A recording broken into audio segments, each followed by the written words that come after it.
falasse um pouquinho como é que foi sua formação na época, como é que se configurava a extensão do curso de serviço social na época que você se formou.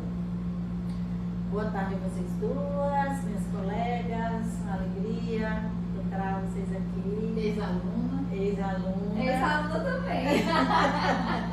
E sabe, ver fazendo as coisas andarem, né? É muito lindo a gente ver. E a gente sai e as coisas seguem vivas, né? E boa tarde a todo mundo, ou bom dia, boa noite, quem for nos ver aí pelas redes, né? E boa tarde especialíssimo aos atuais alunos e alunas do nosso curso, porque são eles que depois vão levar também para frente, né? E eu sou muito alegre sempre que falo com os alunos e alunas, porque acho que eles, quem está depois de nós é quem realmente conta, né? Quem está vindo aí. Então, alegria. Vamos lá, a pergunta. Olha, a minha formação, ela foi um dos primeiros currículos do curso de serviço social e, digamos assim, assentada na, como é que eu quero dizer, para não dizer palavra em língua estrangeira, no espírito daquele tempo, né? Assentado no espírito daquele tempo, era uma formação mais, digamos assim, teoricamente conservadora e talvez um pouco limitada para o que a gente poderia fazer, né? Poderia alcançar, mas também refletindo a possibilidade local, né? Na época nós só tínhamos 2 professoras com mestrado e a pós-graduação era uma coisa, tipo assim, naquela época era meio inalcançável, né? As portas eram muito difíceis de serem abertas. Então foi uma formação dentro desse quadro, metodologicamente falando, ainda inspirada em teorias que pensavam o mundo, a sociedade e as pessoas de uma forma que depois a gente não foi mais concordando com aquilo, né? E de ver a população de outra maneira, o direito ao serviço público de outra maneira, a participação popular de outra maneira, mas a minha formação foi dentro dessa visão mais fechada. Aí eu costumo dizer, e quem me salvou? Quem me salvou foi o movimento estudantil, porque aí o movimento estudantil abriu as portas para esse outro panorama aí que o curso ainda não oferecia e que foi oferecer logo em seguida com a primeira revisão curricular, já começou a avançar, e com a segunda revisão melhorou demais, aí, né, até onde vocês estão hoje. Mas o começo era meio difícil, assim, porque a gente não tinha o acesso à formação, à literatura, né? Você tinha, a nossa formação, a gente estudava tudo em espanhol, era Landereg, aquele povo lá, né? O próprio trabalho do Faleiro era em espanhol, porque ele estava exilado no Chile, quando escreveu, por conta da ditadura militar no Brasil. Então foi assim, com essa dificuldade. Mas as professoras também, na sua maioria, eram muito esforçadas, né? Eu continuo sendo muito amiga da Zita, da Jesus e da Vera. Vem quando a gente se encontra para tomar café.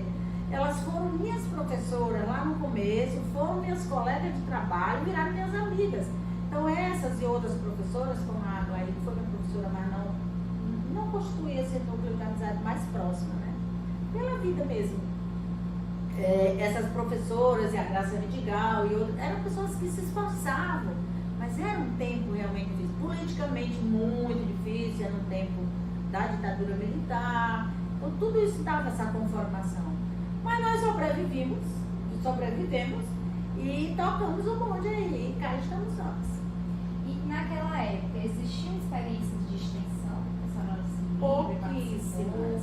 Tipo assim, projetos de extensão do curso que eu me lembro que não tinha. Nós tínhamos os estágios, né? Mas era uma experiência acadêmica vinculada ao ensino, obrigatório, tudo daquele jeito que mais ou menos funciona até hoje.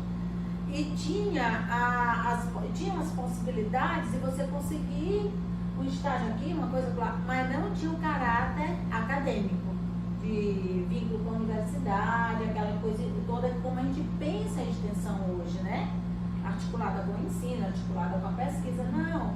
Você ia lá, eu tive uma experiência do projeto Rondon, ir lá, porque a minha orientação, ela sempre foi de natureza política, muito de natureza política, e a minha orientação dentro do campo da política era trabalhar com a população, mas no sentido do movimento social, da demanda popular. Então eu achei um pouco de espaço, além do movimento estudantil, no projeto Rondon, trabalhar com os projetos, apesar de ser um projeto do governo, de ter as limitações, mas a gente tinha muita liberdade.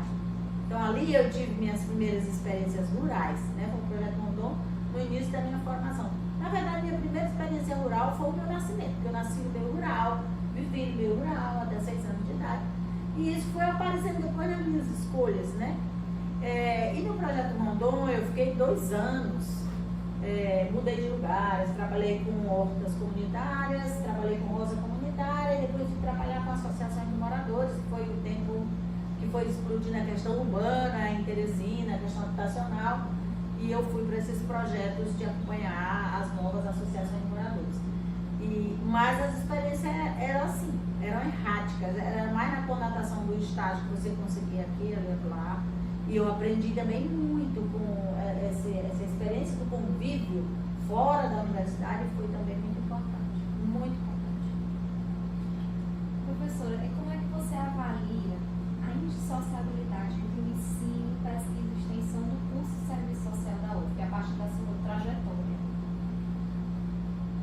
Olha, deixa eu te dizer uma coisa, eu não sei muito se o curso de Serviço Social, até onde eu experienciei, né, até onde eu me aposentei, se o curso conseguiu ter a clareza dessa indissociabilidade. Eu acho que o curso sempre viu aqui o ensino, ali a pesquisa e a extensão. Ok, é ótimo ter todos, é importante e tal, mas o negócio ficava assim. E eu, assim, desde aluna, eu percebia que isso não dava para separar. É tipo a história da separação teoria-prática, que hoje a gente discute em sala de aula, a gente diz, na teoria, né? Mas eu percebia que não é possível separar, porque a pesquisa, ela não pode nascer, se ela for uma pesquisa libertária, que vai ajudar a população de alguma maneira, ela não pode nascer bem aqui de cima dessa mesa, né? Obviamente que a sua preocupação teórica, ela vem da sua formação, ela não vem desse momento na mesa, ela vem da sua trajetória, da sua preocupação teórica, mas para você formular um problema de pesquisa que tenha, inclusive, esse compromisso com a mudança da sociedade, você precisa estar se relacionando com essa sociedade. Você que vai dizer o que interessa à sociedade, óbvio que não. Também não é a sociedade que vai dizer pesquise isso, mas não, é com o seu envolvimento que você vai eleger com essa comunidade, com esse grupo, seja lá com quem for, o que é importante pesquisar para essas vidas. Eu não sei como é que vocês pensam, e aí cada um tem a sua posição. Mas eu não acredito na pesquisa acadêmica descolada disso. Ela serve para quê? Para o Lattes? Eu nunca trabalhei com Lattes, nenhum dia da minha vida. Isso não significa que eu não tenha posto toda a minha produção no Lattes, porque ainda bem sobrevivia disso. Mas era assim, eu vou pesquisar para a população. E o relatório, e o artigo e o livro eu boto no Lattes. Quanto é que vai valer? Não, estou preocupada. Eu vou fazer o que a gente decidiu aqui que é importante. Então, a extensão desse ponto de vista é indispensável para os alunos pensarem junto com a comunidade, pensar junto com quem vive os problemas, porque a história já nos mostrou infinitas vezes que você não sabe o que é bom para ninguém. Você tem suas ideias, você pode ajudar muito, você tem uma formação, e isso não é pouco para você dispor para a comunidade, mas você não sabe o que é importante para essas pessoas, você não tem a vivência dela, o cotidiano dela, o modo dela ver o mundo, a demanda aqui dentro, o seu sonho, quem tem a comunidade. Então, quando você vê dessa forma, você vai dizer, este ensino de sala de aula, eu preciso dialogar com essas duas coisas, porque senão eu vou estar dividindo, eu vou ensinar que o autor tal disse tal, e X disse Y, e não sei quem falou não sei o quê, e o aluno olha para aquilo, e olha para o mundo, e não encontra a cola, aí vai dizer pra gente que teoria é separada de prática, porque ele não tem a vivência. A vivência, o Boaventura escreveu aquele livro, O Desperdício da Experiência, né? Contra o Desperdício da Experiência, é um livro, todos esses como é que chama? A trilogia deles são importantes, né? Mas esse Contra o Desperdício da Experiência e Gramática do Tempo são livros fundamentais. Você não pode, gente, jogar fora a experiência e a trajetória de um grupo social. vieram até ali com a sua trajetória, com a sua inquietação ou não, sabe? Com o seu desejo, com a sua possibilidade e sua impossibilidade. E o ensino, ele dialoga com isso na extensão. Porque aí na extensão, o menino vê a questão que o autor está falando, tá entendendo? E quando ele vai escrever o resultado de pesquisa, ele sente que o que ele está escrevendo dialoga com aquilo que ele viu. E quando você está na sala de aula, você pode se reportar à pesquisa que o aluno está fazendo. Então não tem como separar. Eu acho incrível como é que consegue separar a teoria da prática, a extensão do ensino e da pesquisa. Eu não vejo a possibilidade de separar. Quando a gente estiver falando da feira, eu vou falar disso mais, digamos, materialmente, né? Como é que a gente trabalhou isso por lá. Valéria, a gente já começou a entender que essa trajetória da extensão do curso, ela veio, em primeiro momento, atrelada a esses programas federais. Sim, da iniciativa do aluno. E inclusive na época da ditadura, né? Mas aí também a gente sabe que os cursos estão muito presentes na história da extensão no Brasil. Então, como é que você vê isso? Como é que estão aí suas memórias sobre essa questão dos cursos na extensão aqui dentro do curso social? Olha, eu acho assim, como eu falei antes, nós fomos mudando com as revisões curriculares. E isso foi melhorando muito. Tanto que na segunda revisão, você já tinha lá no começo da década de 90, foi a segunda revisão, foi criado o PETIA, primeiro programa de, como é que chama? Núcleo, né? É o núcleo e o programa. Que teve no CCHL, que teve na universidade, vinculada à pró-leitura de extensão. Primeiro foi até vinculada à pesquisa, depois teve uma querela lá, porque o correto era vinculado à extensão, para deixar da briga assim, de egos, né? Mas ok, foi para a extensão, então uma experiência fantástica, né? Que foi botando para a gente o que é a extensão. Naquela época nós tínhamos a recente lançamento do ECA, que foi em 90, né? 90 acho que Foi em 90. E aí você tem, que foi imediatamente antes da Lei Orgânica da Saúde, que foi setembro e dezembro de 90, e o ECA foi um pouco antes. Foi julho. Pois é, foi a primeira lei da nova Constituição. Nós já tivemos também no PEC. Pois é, depois veio o NUPEC. Antes veio o NUPEC, depois o NUPEUT. Depois o NUPEC. Pois é, não, o NUPEUT. Veio depois do NUPEC. Foi, né? Foi. Então, depois dessa revisão e depois da Constituição de 88, que as coisas têm um corolário social complexo e tem nossas experiências locais, elas vão dialogando. Então, essas questões, tanto a nova Constituição, todo o movimento que teve em torno, já havia mudanças diretas, a retomada da democracia e tudo. E aí nós fomos nos animando para fazer isso. Então, teve a experiência com a criança e adolescente, teve no período do idoso, né? Depois teve, aí fomos teve o engenho, teve não sei quem, teve não sei quem. Eu me envolvi mais com os grupos da sociologia, como o Nerude, como outros grupos que nós fomos constituindo, mas tudo, por exemplo, não importava eu estar num grupo da sociologia, porque eu sempre absorvia também aluno do curso, não só aluno da sociologia, né? Tinha uma maior parte era aluno do curso.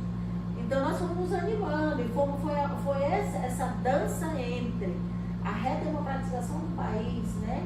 As novas eleições, os debates, essa nova conotação, inclusive, do movimento estudantil passou a se preocupar menos só com a ação política, como era no meu tempo, né? A ação política no sentido de conquistar melhores coisas com a reitoria, funcionário fantasma, essa coisa toda que era muito difícil. E aí ali nós já fomos passando para essas demandas concretas da vida acadêmica. Já conseguimos, por exemplo, na nossa gestão, instituir a residência universitária, que era precária, teve uma situação lá, mas conseguimos ali. Aí já foi também o movimento estudantil se preocupando com essas demandas mais concretas e conseguindo coisas mais concretas. E com cursos também avançando, de modo que quando eu saí daqui a gente tinha um monte de grupo. Tinha PETIA, eu estava falando, não era PETIA, era o NUPEC mesmo. Lá no começo, o PETIA é depois. O PETIA já é agora. 98. Final da década já. Então fomos tendo todos esses grupos que foi incorporando os alunos.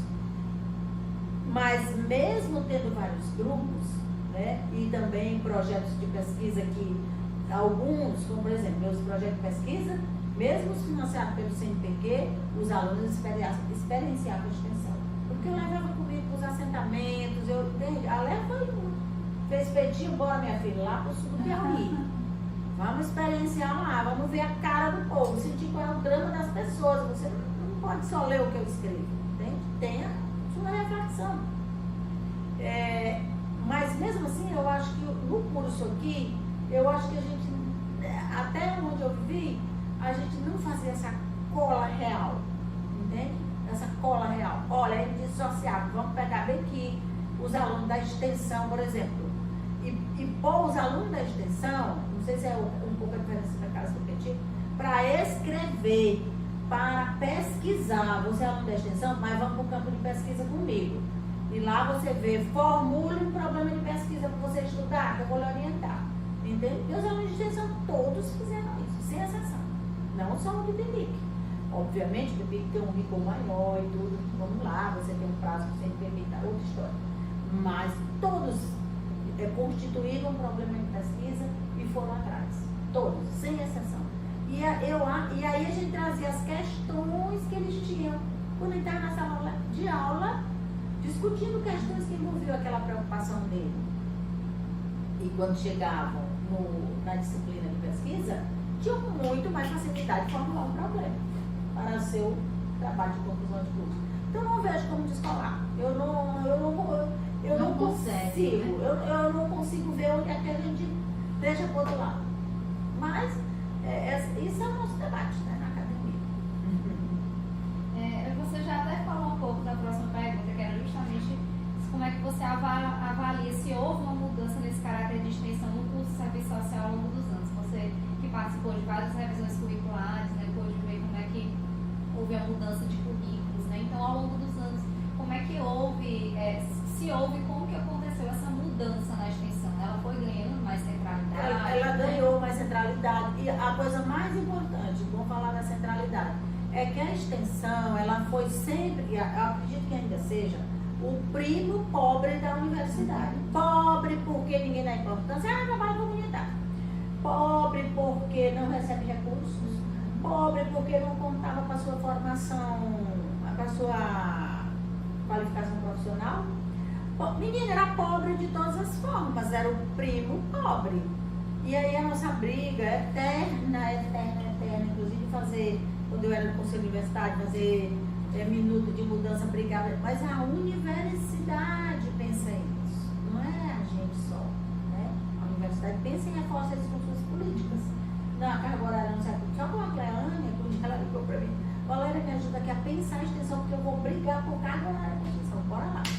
Aí ela conseguiu alguma carga horária, que eu nem me lembro mais como ficou, e conseguiu algum recurso, mas a universidade, com a sua política, ela mantém a extensão do lugar de uma primo. carga horária ainda muito reduzida.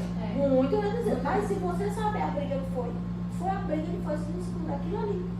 Então a universidade instrumentalista, verticalista, preconceituosa, por exemplo, com ciências humanas, porque o matemático, ele acha que não precisa fazer extensão, o físico acha que não precisa, o não sei quem, porque são as hard science que recebem o dinheiro da universidade, né?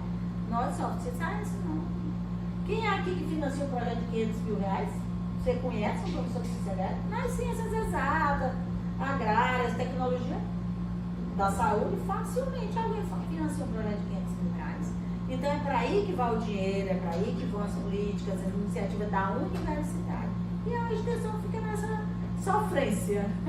Ou a gente se dispõe a ir fazer, meio inclusive por conta própria. Eu escolhi fazer por conta própria por um compromisso ideológico, né? Eu tenho um compromisso ideológico com as camadas populares e dentro delas os povos rurais. Então eu faço como uma devolução, que foi a sociedade brasileira que pagou a minha escola desde o dia que eu pisei numa escola até o dia que eu terminei o segundo pós-doutorado. Foi a sociedade brasileira que me pagou por fazer isso, entende? Então é uma forma de devolver e é uma forma de eu também me comprometer com essas pessoas que têm poucas oportunidades. Aí tem que ter esse compromisso ideológico, senão você não faz, porque a estrutura não ajuda muito, né? Agora entrando mesmo na experiência das sementes de cultura, né? A gente sabe que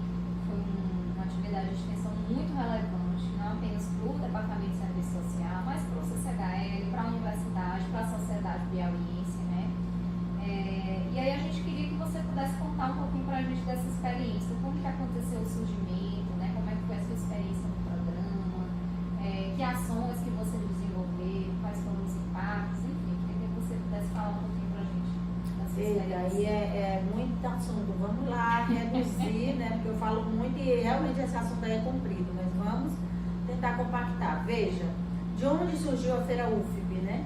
A feira, que é um projeto, e um programa Sementes de Cultura. Surgiu, de novo, do meu envolvimento com os povos rurais. Né? Qual é o principal problema? Tem todos os problemas, mas qual é vou nem dizer o principal, um grande problema das populações rurais, dos produtores e produtoras rurais, é o escoamento da produção. Eles não têm acesso à rede de supermercado pelo óbvio, né? Porque eles trabalham com outra lógica, não é a lógica do capital, né? É a lógica da agricultura familiar, do campesinato, que é uma lógica bem diferente que não é o caso aqui explicar. Então não tem como eles terem participado dessa rede de grandes supermercados que a nossa Teresina, por exemplo, virou.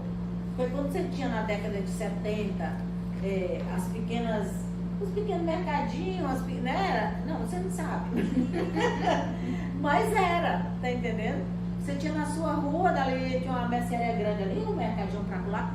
Dava para entrar nessa lógica da pequena produção e tudo, mas numa rede de supermercado não é possível, né? Essa rede do capital, do desperdício, da rotação de produto todo o tempo, de você vender aqui coisa que produz no Brasil todo, vende kiwi, vende chia, vende, meu nome daquela outra lá, vermelhinha assim que eu me esqueci o nome agora, que é maravilhosa, não é daqui? Não, a Amora.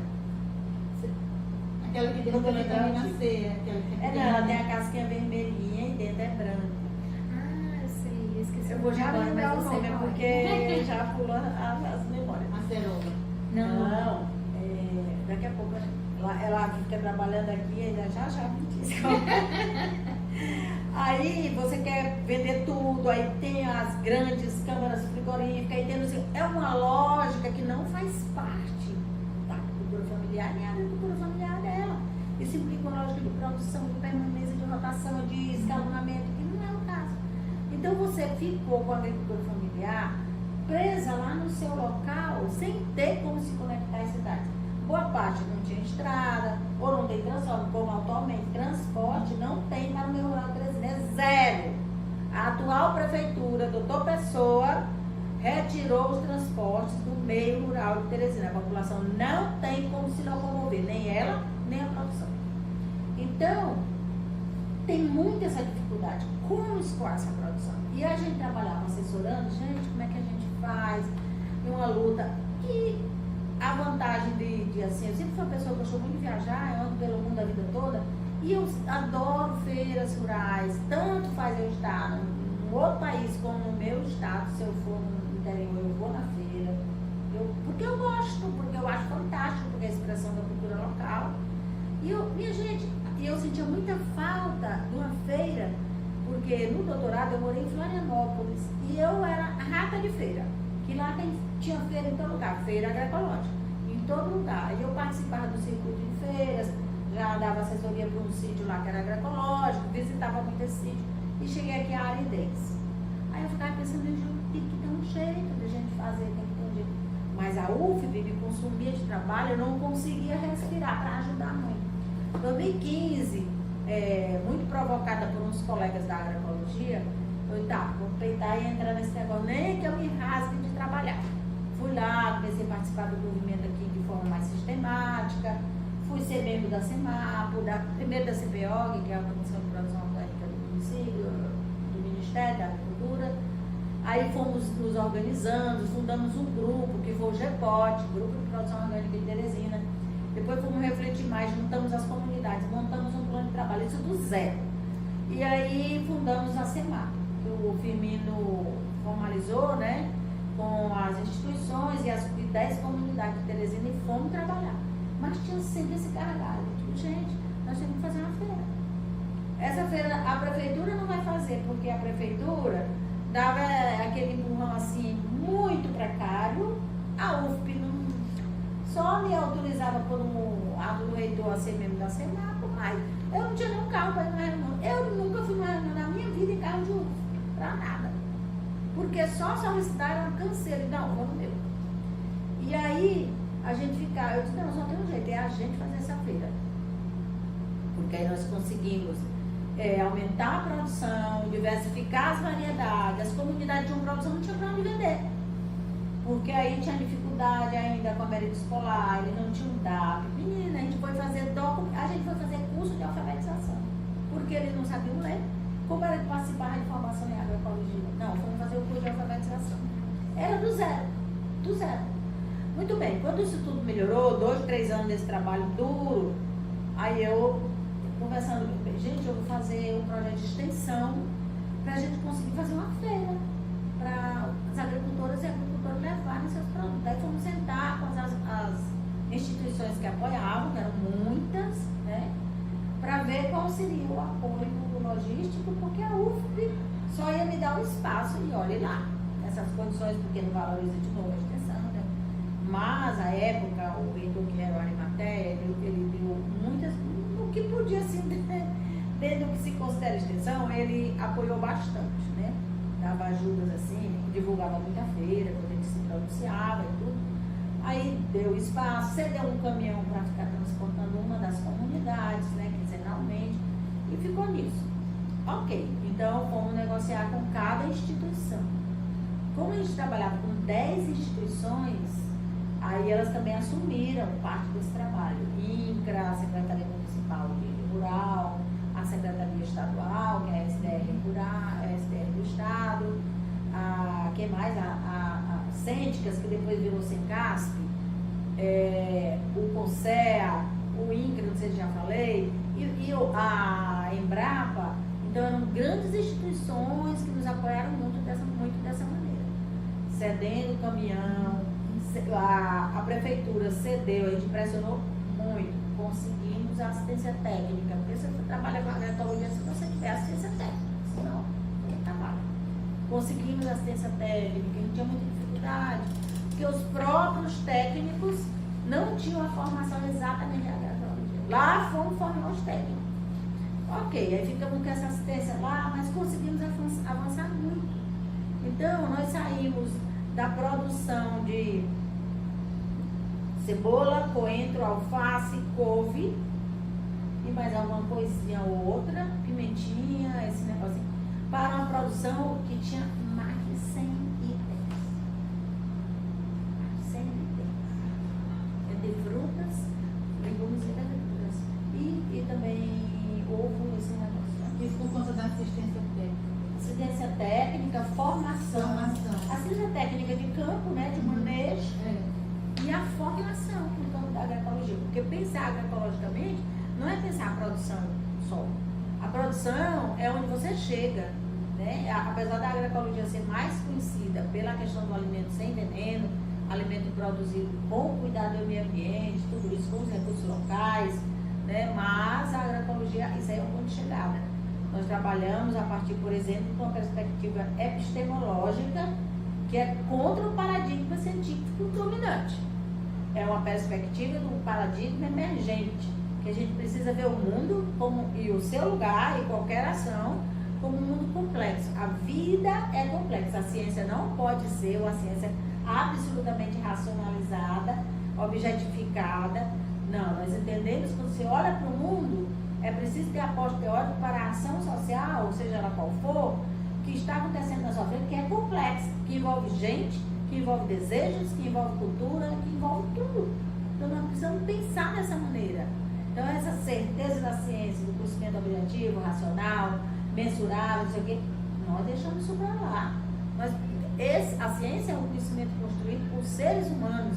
Ela não vai ser aquilo, porque o ser humano não é aquilo. Ela vai ser um produto.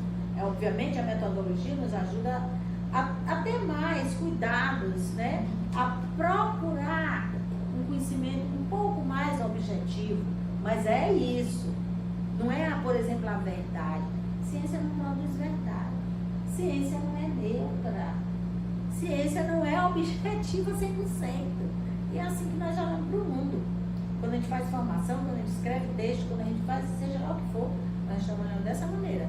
E a segunda coisa é que a agroecologia, como eu falava, é uma ciência, porque a gente a traduz como uma ciência, um movimento social e uma prática. Então, Como ciência, ela se comporta dessa maneira que eu falei. Como movimento social, ela se diz claramente: não somos neutros. Nós defendemos uma postura. E qual é essa postura? Justiça social, direito das minorias, sociedade democrática, defesa do planeta, fortalecimento da comunidade, fortalecimento da cultura popular e por aí vai, nesse mundo, né? Defesa das mulheres, defesa do, quando a gente fala segmentos socialmente minoritários, né? Então, mulheres, negros, indígenas, LGBTQIA+, juventude, são prioridades no trabalho que a gente faz. Tanto que a horta aqui, a grande maioria de mulheres. Você tem na Ave Verde, 30 produtores, 28 são mulheres. Em todas, essa tem mais, mas em todas a maioria mulheres. De mulheres, que as mulheres aprendem mais rapidamente esse olhar complexo, tá entendendo? Da vida, porque elas experienciam a vida assim com sua família, elas experienciam com a natureza, entende? E rapidamente elas veem que é isso mesmo, ó. E que elas já de alguma maneira fazem isso, né? Quanto ao manejo, aí você vai para a questão da agroecologia como prática. Vai lá um técnico ou uma técnica que vai dialogar com a comunidade, ver a sua trajetória, o que ela faz, o que deixa de fazer, como é que ela veio até ali. Porque ela veio até ali. Então, isso é uma experiência igualmente válida e legítima quanto o meu conhecimento científico. E aí vem de novo o aventura do desperdício da experiência. Como é que você pode jogar a existência da comunidade fora em nome do saber que você construiu aqui na mesa? Não pode. Pois é, muito interessante, porque essa é uma concepção de extensão popular. Então, para você caminhar por fazer uma trajetória dessa, você tem que romper com esse paradigma, né? A ciência como objetiva, como, né, essa perspectiva. Que aí você não consegue dialogar com o saber popular. Não consegue. Porque você não vai valorizar o Você saber invalida. popular. Você faz de conta que não tem. Desqualifica. O técnico chega lá e diz assim: vou repassar para vocês como plantar não sei o quê.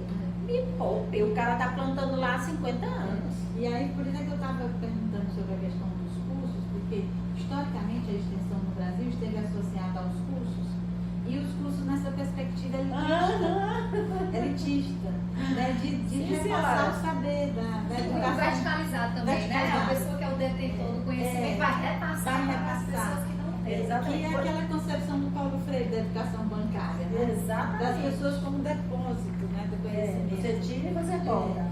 Aí daí porque que eu estou muito interessada também, né, em entender onde é que estão os cursos de aqui na extensão do serviço social, né? Porque o Brasil caminhou muito nessa trajetória. Aliás, desde o início da extensão no Brasil, eu tenho uma assim, a gente tem estudado um pouco, né? Caminhou por essa trajetória dos cursos, né? Então essa ideia de extensão popular vem dos anos 70, dos anos 60, desde os anos 50, né, com Paulo Freire. Mas institucionalmente ela caminhou de outro jeito. Agora eu te digo, tem outra questão bem aí, isso que vocês levantaram. Para nós, não é possível, na nossa prática de agroecólogos e agroecólogas, não é possível você chegar em lugar e dizer assim: olha, que você vai ensinar. Porque não cabe. Porque o ato pedagógico para nós, inevitavelmente, é um ato de troca.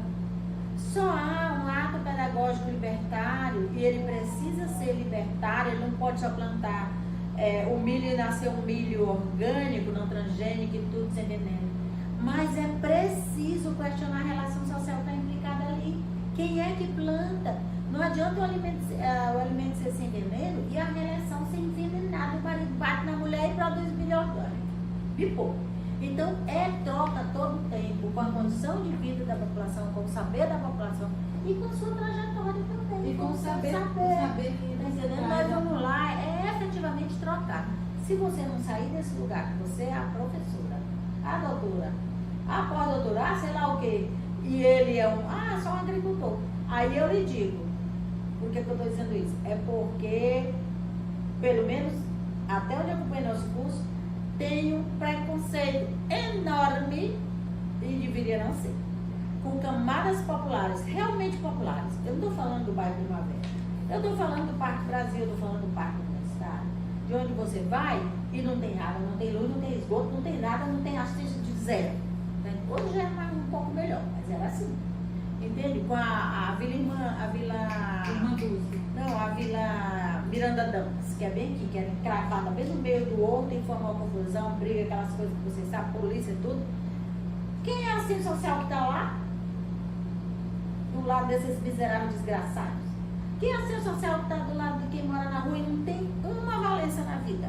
E quem é a assistente social que está lá no campo, que de todas as populações de periferia da cidade, se você for no campo, é pior, porque eles não têm. Hoje já tem luz, mas você sabe que no nosso tempo não tinha. Nem luz, nem água encanada, água de poço, ficava lá na seca quando não tinha água. Não tem crédito, não tem acesso à tecnologia, o acesso à escola é precaríssimo. Hoje eu acredito que não tem mais, mas eu cansei recentemente, assim, é coisa de 5 anos, de ver escola multisseriada que vai do primeiro ano até o 5º dentro de uma sala de aula, a professora ficando louca, obviamente, ninguém aprendendo nada.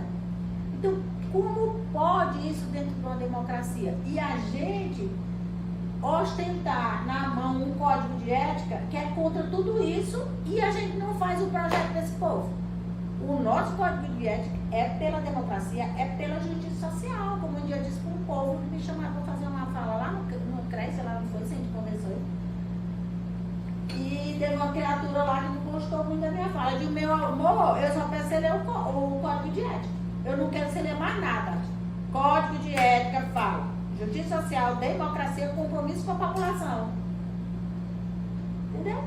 Você não precisa ler muita coisa não. Lê o seu código de ética. Então vamos desmanchar esse negócio, rasgar. Entendeu? Porque eu sinto isso, sentia isso no meu departamento na época, né? Então não é inclusive, digamos assim, segredo para ninguém, que eu sempre fui uma professora não muito bem vista aqui não. Era advogada de aluno, era assim que me chamava, advogada de aluno, sócia de agricultor, não sei o quê. Botando, eu não sei pra quê, mas felizmente, essas falas, ela tinha um 0 peso pra mim, sinceramente, sempre tiveram 0 peso. Então, essa concepção de mundo ideológica, sabe, você falou elitista, e é isso. Elitista, ela também, como você disse, eu estava vendo a matéria ali. As nossas concepções, como a gente sabe, quem estudou aí os clássicos da sociologia sabe, e da política, as nossas concepções, elas aparecem nas nossas ações. O Weber diz, o problema de pesquisa, ele é eminentemente subjetivo. Entendeu? Me peça para ele pesquisar os iates de luxo, eu não vou fazer uma pesquisa dessa. Entendeu? Não vou. Então, a nossa concepção elitista de mundo, de vida, da relação com o outro, ela vai aparecer na minha prática acadêmica, mais ou menos, mas vai. Então, tem esse negócio aí também, sabe? Que a gente precisaria, e do ponto de vista do nosso currículo mesmo, eu sempre fui voto vencido nas revisões curriculares, em todas, eu fui voto vencido. Contribuí muito com coisa que lá, mas se as coisas batiam de frente, eu fui voto vencido. Na última, eu fiz uma proposta para disciplina. A minha questão de discutir com esse curso eternamente, gente, o Piauí é um estado rural. Nós queremos trabalhar para a população, vamos trabalhar para os urbanos, mas não tem como fechar os olhos para um estado rural. O Piauí tem uma penca, eu já não me lembro mais o número agora, de municípios com menos de 5 mil habitantes que vivem da agricultura familiar e do fundo de participação, nada mais. E que tem dinâmicas rurais, festejos, quermesses, feiras e tal. Mas como é que você não olha para essa população? Mas até Teresina, nós carregamos. Somos a maioria da parte dos habitantes de Teresina vieram dos municípios, né, do meio rural. E a gente ainda continua com os hábitos rurais. Eu, por exemplo, eu vi, mas a cultura não saiu. Entendeu? Não sai, amada. Aí você pensa assim, olha, se você for falar de Teresina, a gente tem que discutir a história das ruralidades que ele estava falando. Se a gente fosse avaliar quantas pessoas criam galinha no quintal, quantas pessoas fazem um plantiozinho, quantas pessoas... Gente, tem uma porta de casa para conversar. Mas é uma cultura rural. rural. E aí o curso aqui, o nosso, ele simplesmente oblitera essa realidade. Então esse foi meu debate a vida inteira. Naquele tempo a gente conseguiu enfiar uma disciplina questão rural e urbana, que era meio estranha, mas foi o que deu para ganhar no voto, assim, para sair. Pelo menos essa disciplina, depois tiraram, porque disse que não tinha assunto com essa disciplina, gente. Aí eu cheguei no mestrado, fiquei, foi bem, gente, foi no mestrado. Tiraram a disciplina, porque não tinha assunto com essa disciplina, não tinha função. Eu falei, mas deixa pra lá, vamos à próxima revisão. Eu propus uma disciplina de questão rural, fazendo esse argumento aqui de forma com dados, com informação, mostrando, sabe? Eu não sei se na época eu era chefe do departamento. Fiz todo o apanhado de por que precisa um curso de serviço social que trabalha com execução de política pública se ocupar de população rural. Montei a disciplina. Não teve jeito, tá? Pois então vamos eu e o Rosário montar uma pelo menos de territorialidades, onde a gente discute territorialidades urbanas e rurais, categoria sociológica muito mais guarda-chuva, assim, né? Que não era bem a questão rural do Piauí mesmo, tá entendendo? Mas já seria alguma coisa. Eu nem sei como ficou no fim, se passou, se não passou, mas sempre foi essa luta de preconceito com o rural também. Então a sociedade brasileira, ela é extremamente preconceituosa com o rural. Nós no curso. Não chegou nem pra mim essa Não tem, não? Não, quando a gente assumiu o negócio da coordenação, a proposta que chegou pra mim não tinha nem essa disciplina. Pois então, nós vamos continuar formando alunos que são cegos para O que a gente tem hoje nesse novo projeto é a disciplina de formação sociohistórica no Nordeste e no Piauí, que traz essa discussão, aí ela traz com essa questão rural. E a gente tem uma optativa de questão rural que ela traz. Mas é optativa, né? Mas você percebe como é descolado da realidade? Se você vê, na época eu mostrei o percentual de população no Piauí que era rural e o percentual que era urbano. E onde nós estávamos, e de onde vinham os alunos. Eu fiz o levantamento de onde vinham os alunos.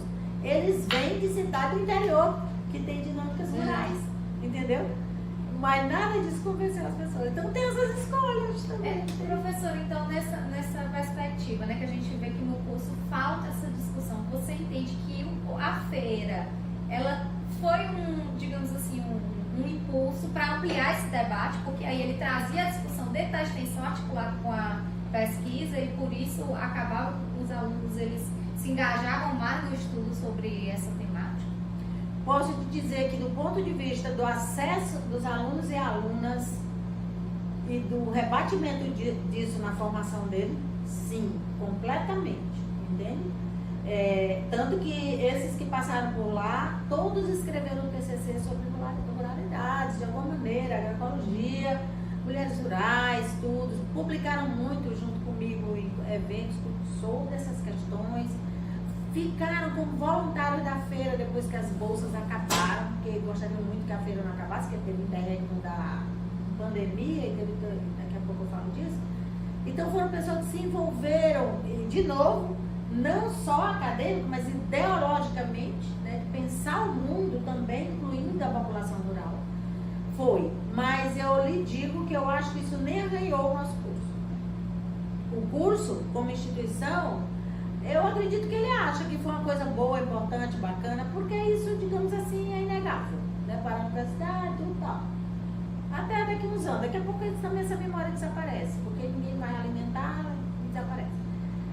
Mas o curso, ele não tomou isso como uma experiência para se pensar onde é que está essa população rural, sabe? Ele não tem que pensar na feira, tem que pensar, são os cidadãos e cidadãs que estão lá no meio rural, mulheres que nascem, crescem, têm seus filhos e morrem, literalmente, num percurso biológico, sem se constituir numa cidadã de direitos, por falta de oportunidade. Numa sociedade patriarcal, fechada, que no meio rural, por conta da cultura rural, que é uma longa história, é uma sociedade mais fechada. Isso tudo já mudou por conta de internet, mas não o suficiente para que mulheres e jovens rurais tenham uma oportunidade de cidadania, como tem uma mulher ou um jovem urbano, entendeu? Então hoje os jovens rurais, quando chegam na universidade, quando chegam no ensino médio para uma cidade maior, ou aqui mesmo, Eles são apelidados de pé de poeira, de bobão, de matuto, de jeca, de não sei o quê. Tem o maior preconceito com a forma que eles falam, quando isso é a maioria do nosso estado. Nós somos a maioria como mulheres, a relação no país é assim conosco como mulheres. Mas com as mulheres rurais, isso é, meu Deus. Você conversa com jovens rurais, meninas, como eu fiz inúmeros grupos focais com jovens rurais. Meu Deus do céu, olha, eu costumo dizer que eu encerrei minha pesquisa no sudoeste do Piauí por uma questão de sobrevivência pessoal. Eu voltava doente, emocionalmente doente. E eu olhava a minha pesquisa, por mais que eu me esforçasse tentando me conduzir dessa maneira ética, mais coletivizada e tudo, mas mesmo assim, minha filha, eu não conseguia fazer muita coisa. Diante da força do agronegócio que destruía tudo, que derrubava seco, tomava a terra do povo, que proletarizou toda a juventude, envenenou inúmeros pais de família. Eu voltava doente toda vez. Digo, gente, por fim eu tive um acidente no carro da UFO, você lembra? Que fraturei uma vértebra do meu pescoço. Eu digo, gente, não tem condição. Eu não posso trabalhar para morrer de angústia e agora de acidente. Tá entendendo? Aí finalizei aquela etapa, deixei pra lá. Mas é muito doído quando você vê uma população tão esquecida, tão manipulada, por exemplo, pelos ditos donos do poder. Olha, eu cheguei a acompanhar algumas campanhas políticas, né? 3, na verdade. E olhar para aquilo, gente, cadê tu, Gramsci? Cadê tu, Marx? Cadê tu, alguém, por favor? Faça alguma coisa que eu não consigo. É que nem os professores, cadê o Piaget? Cadê o Socorro? Cadê Paulo Freire, né? Socorro. Mas eu aqui, Valéria, é também uma conversa, né? Porque aqui tem um caráter também de uma conversa, né? Uma entrevista, mas é também uma conversa. Assim, na minha opinião, eu vejo que o impacto, né? Assim, do ponto de vista, porque a experiência da Valéria, ela traz alguns elementos muito importantes, né? Tanto para... E aí a gente pode... Como é o nosso tema aqui é a extensão, então a experiência dela traz 2 aspectos muito importantes, né? Para a questão da extensão. Além da história da indissociabilidade, né? De ensino, pesquisa e extensão. Uma é essa ideia, né? Do movimento popular. A questão de trazer a extensão nessa perspectiva do movimento popular. Eu acho que tem 2 experiências aqui no departamento, é a sua e da Lúcia Rosa. Né? Que a Lúcia Rosa trabalhou também com a extensão muito nesse A Lúcia foi, população de CAPS, as famílias, né? Dos usuários. Né? Então eu acho que e aí, como a gente está agora no processo de curricularização da extensão, e é um momento, apesar de que tem muitas contradições, muitos desafios, mas também, por outro lado, é um momento muito importante, porque a gente sabe que a extensão no Brasil só passou a ser valorizada a partir do ponto de vista legal, a partir da Constituição Federal. Sim. Também existe a política pública, também ficava, né? Como projeto mesmo de governo, não sentia, um negócio meio estranho. Então, eu acho que essa questão do movimento popular é, de fato, uma marca muito importante, né, na experiência da Valéria. Então, acho que precisa, né, a gente dar ênfase a essa questão, né, e dentro dessa perspectiva das trocas, né, da educação popular, né, a questão das trocas. Então, que essa está na base, essa concepção está na base da ABEPS, né, da concepção que a ABEPS formulou agora em 2021, tendo em vista o processo de curricularização da extensão. Então, eu vejo que é uma contribuição muito importante dentro do curso, dentro do departamento, né? Daí por que a gente marcou essa entrevista? Mas escute, quando eu falo departamento, é a instituição do departamento. Eu não desconheço que tem professoras que têm iniciativas desse ponto de vista, entende? Mas a instituição, eu acho que ela é muito isso que eu estou dizendo. E eu acho ainda que a feira, do ponto de vista de mudança de práticas, de colocar horizontes, ela foi mais importante para Teresina do que para o departamento. A feira instituiu o debate sobre agroecologia no Piauí. Pois é, porque além da questão do movimento, Trouxe a população para se interessar pela agroecologia, por esse viés do alimento limpo, que é o primeiro que chega, né? Essa concepção. E essa questão do movimento da população, nem sempre do movimento organizado, mas por falta até de, às vezes, de oportunidade. Mas se o projeto se aproxima da população, gente, um país que tem o nível de exclusão que nós temos, de violência doméstica que nós temos, de gente na rua que nós temos, de jovens desesperançados que temos, de doentes mentais que temos, como é que a gente não faz extensão articulada com isso? É só você levantar a mãozinha que tem um monte. E tem um projeto que nós fizemos, que é o WAVE, né? A experiência integrada, como é que é? Estágio interdisciplinar de vivências. Nós fizemos esse com o movimento social, que foi com o MST. Nós conseguimos fazer com 30 alunos e alunas de todos os cursos da universidade. A gente abriu inscrição aí na internet, os alunos se cadastraram e aí a gente ia no processo, né? Então tudo isso documentadinho, relatório, tudo. E a gente levou esses meninos para morarem 15 dias com a família em acampamento, em assentamento e acampamento. Eu acompanhei 2 no acampamento Terra Nossa.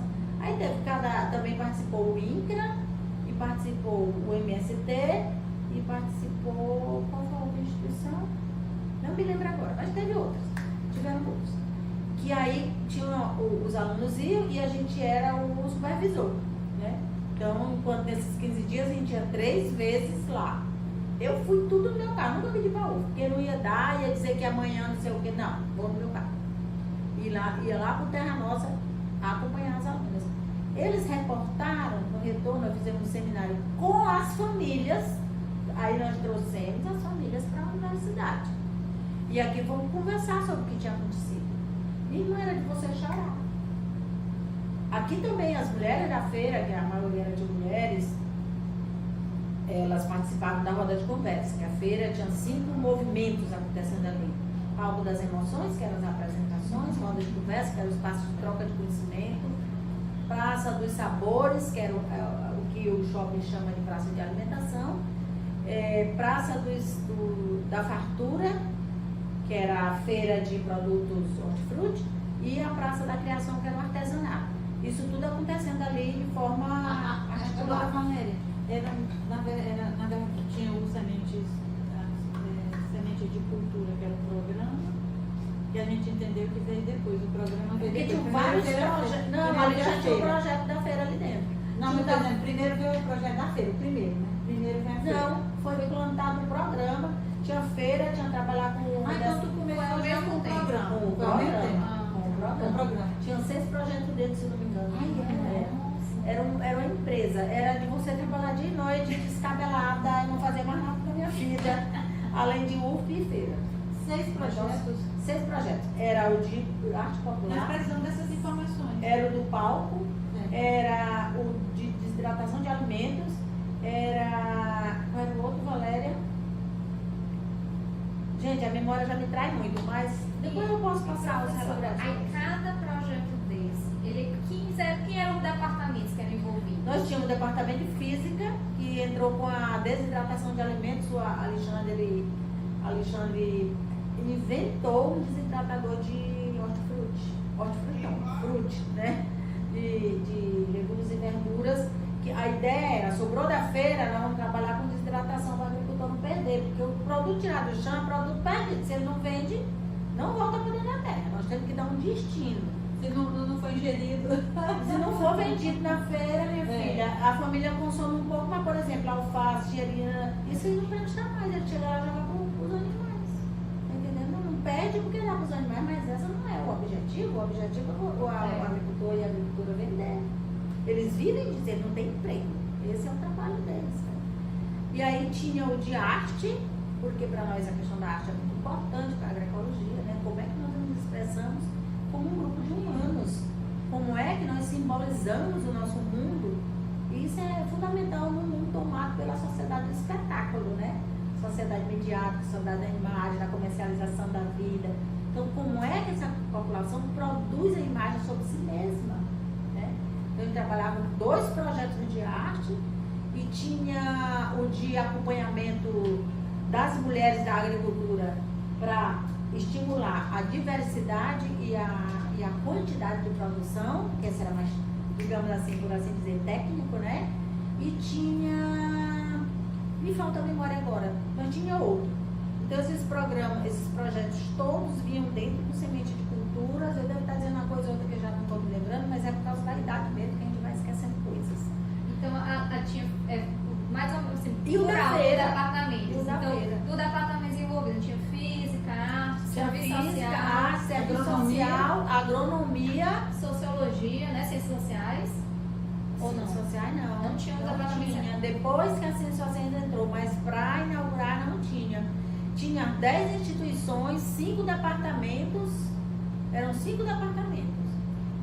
E era isso, era um negócio imenso, imenso. Gente, E as comunidades, quanto era? 10 comunidades, ah sim, não falei, né? 10 10 comunidades, comunidades. 10 instituições, porque a CEMAP era paritária. Tinha 10 instituições, 10 comunidades. Ali a gente decidia tudo. E 10 comunidades, 10 instituições e 5 departamentos. Você já pensou que é um negócio desse? Para montar um evento de 15 em 15 dias? Era isso que a gente fazia. Agora, Valéria, aí era então essas comunidades nem sempre tinha algum movimento social organizado? Não. Não tinha. Nem sempre tinha. Olha, de todas, eu acho que só o Vale da Esperança. Não, só o Vale da Esperança, porque tem outras comunidades que também são do MST, mas nessa articulação, no início da feira, só tinha o Vale da Esperança, que era articulado com o MST. O resto, não tinha umas que não tinha nem associação de produtores, tinha vários níveis, né? Nem associação de produtores, tinha outras que tinham uma associação mais ou menos funcionando com a merenda escolar, mas muito precário, tinha de todo jeito. Qual foi a nossa critério de escolha para começar o trabalho? A gente não conseguiria dar conta das 42 comunidades de Teresina que produziam.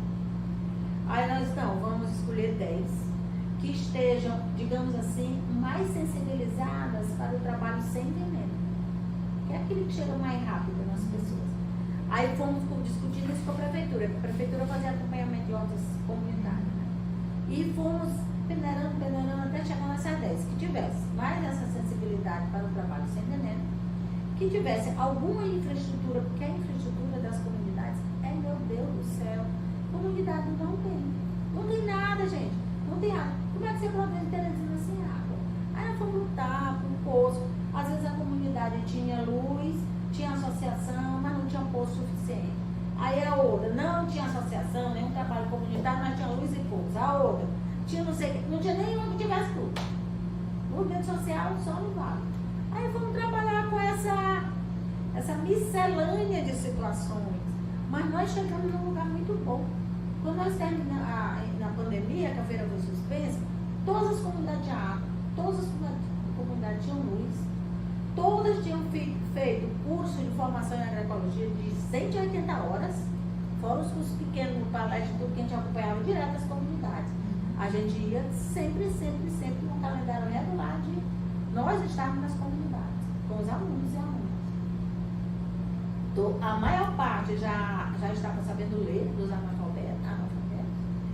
E a diversidade de produção era grande, a vantagem técnica era visível e o escalonamento da produção já era uma promessa. E a água chegou nas comunidades através dos blocos? É pulso, a produção é pulso.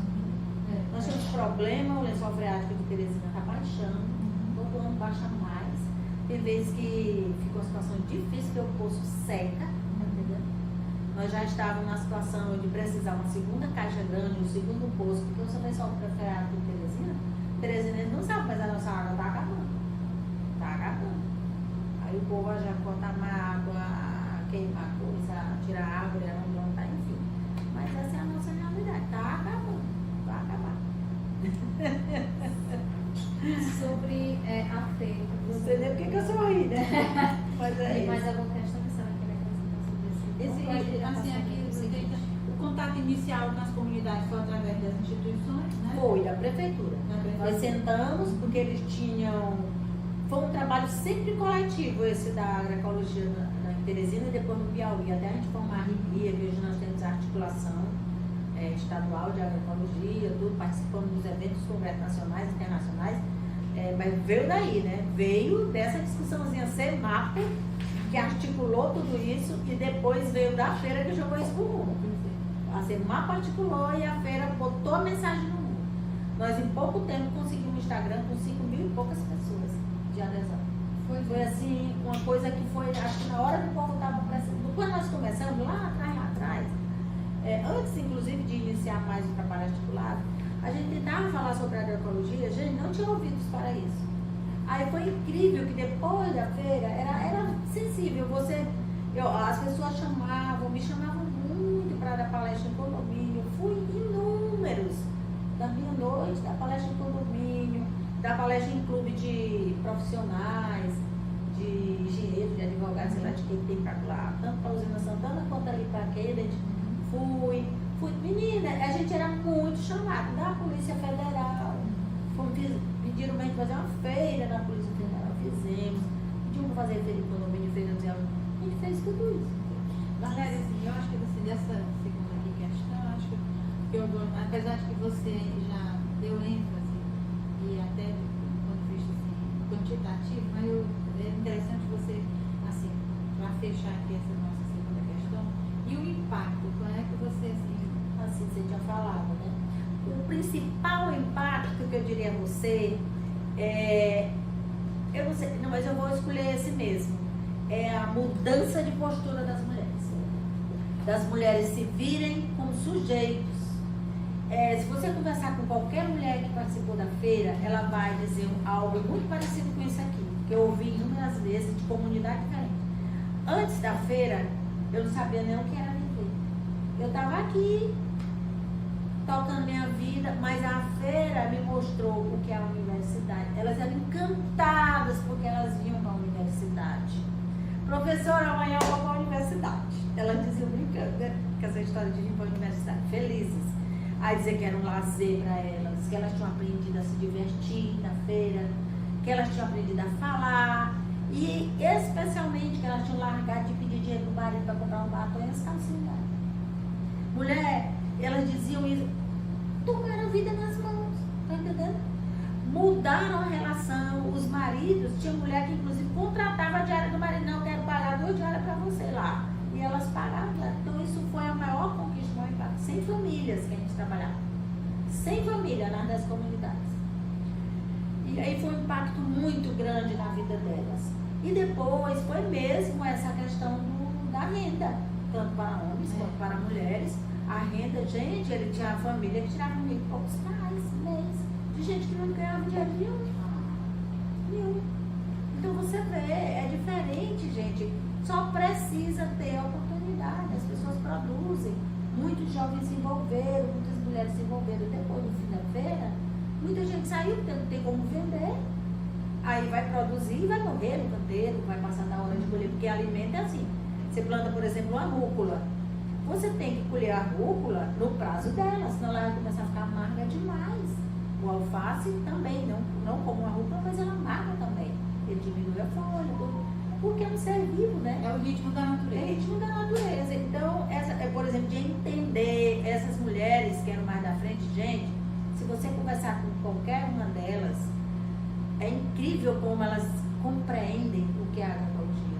Compreendem. Elas vão dizer para você um negócio bem parecido com o que eu estou dizendo aqui, se não é melhor, porque tem a vinculação com o seu lugar e a sua trajetória e experienciar a sua mudança. Então, isso é o impacto maior.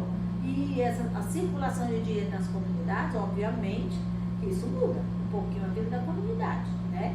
Agora, por que não é relevante? Primeiro, porque são comunidades do entorno de uma grande capital, que ela não consegue, digamos assim, ter o mercadinho próprio, dessas coisas que não produzem, e aquecer ali, né? Como tem um município pequeno, que tem condição de fazer isso. Eles vêm para Teresina comprar. Aí não é muito perceptível na comunidade, mas isso é injeção de dinheiro nas famílias. Elas diziam, compravam um vestido novo, porque tinham vergonha de pedir para o marido. Entende? A relação também de algumas mulheres que, digamos assim, os maridos não eram tão gentis. Elas diziam que isso mudou. Nós temos artigos sobre tudo isso. A questão das mulheres, da juventude, da produção. A gente andou fazendo uma pesquisa sobre esse artigo. Tem de muita coisa. Inclusive pornografias também, né? Tem. Fotografias. Agora, falar muito interessante, queria também fazer um destaque. Agora esses últimos... Deixa eu só dizer mais uma coisa, eu lembrei da TT. A TT é uma senhora lá da Alegria, que ela é toda animada. E ela, digamos assim, ela diz assim, virei outra mulher. Porque, gente, a TT, ela saiu, ela é uma senhora de idade, ela não é a mocinha. Né? Acho que ela deve ter minha idade, a TT. Um pouco menos, não sei, mas é uma senhora. E aí, minha filha, essa mulher avançou a produção, ela fez tanta coisa. Ela, no fim, comprou um carro novo, uma picape nova, com dinheiro. Ela dizia isso pra todo mundo, agora eu vou pegar meu carro, vou aprender a dirigir. Aprendeu a dirigir. A Toinha, a mesma coisa, comprou, a Toinha não, a Jesus, a mesma coisa, comprou transporte, sabe? Ela, aí o marido veio trabalhar com ela. Então, são histórias muito bem sucedidas. A feira ajudou disso demais, com o trabalho que a gente fazia com os colegas das instituições, tudo. Mas a feira botava esse discurso no mundo, sabe? E para os alunos. E onde a gente chegava, para a população de Teresina, foi a feira quem jogou. É tipo assim, povo, tem a agroecologia. Foi a feira que fez isso. Embora todas as instituições estivessem ali embaixo, dando suporte, dando sua colaboração, falando, fazendo, né? Mas foi a feira que fez isso. Esse foi o impacto mais importante. Jogar essa discussão para o povo e mudar a vida das mulheres no que pudemos. Pois é. Outra que eu queria dizer é o seguinte, assim, interessante também, porque a importância eu outro dia ouvi uma pessoa, né? Ele dizendo o seguinte, o papel da fruição, né, da cultura, o trabalho e a cultura tem o mesmo papel e o mesmo peso na sobrevivência dos homens na Terra. Então é importante esses momentos, a gente valorizar a cultura. Esse momento. Porque um trabalho, como o Marx ensinou pra gente, ele só é um trabalho, digamos assim, digno, se ele subjetivar.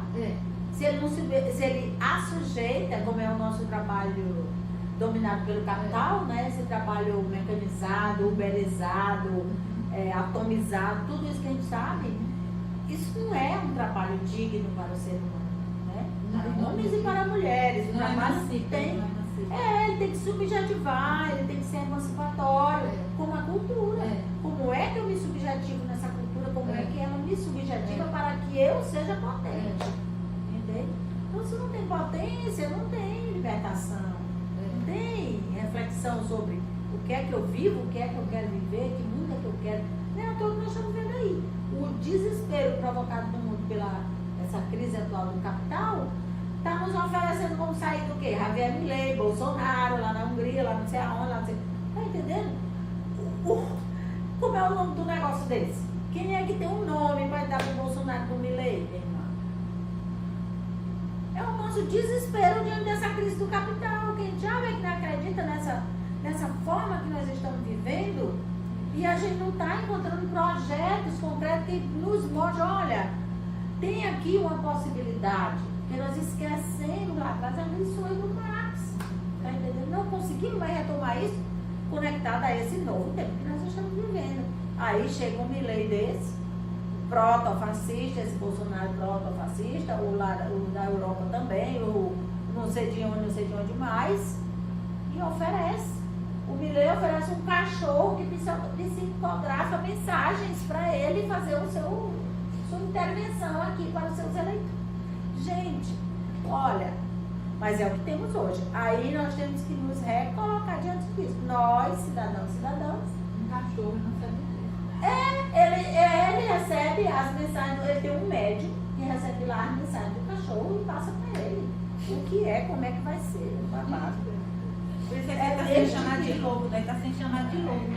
Mas é um louco extremamente perigoso, como foi o Bolsonaro. Não vamos entrar aqui na história da Argentina, mas como fenômeno mundial. Né? É um fenômeno mundial, né? Você tem aí a Hungria, você tem aí aquela do Oriente Médio, que é da direita também, a Turquia, né? Tudo aí com essa proposição. Você tem Ucrânia, Israel, governo de ultradireita, Que tem o que para oferecer, minha filha, para você? A mortandade, a morte, a economia de guerra, a morte. Esse povo só oferece morte, os Estados Unidos só oferece morte. Uma economia baseada na guerra, economia de guerra, e a dominação do povo com o medo da morte, o medo da bomba atômica. Isso é que o capital oferece hoje.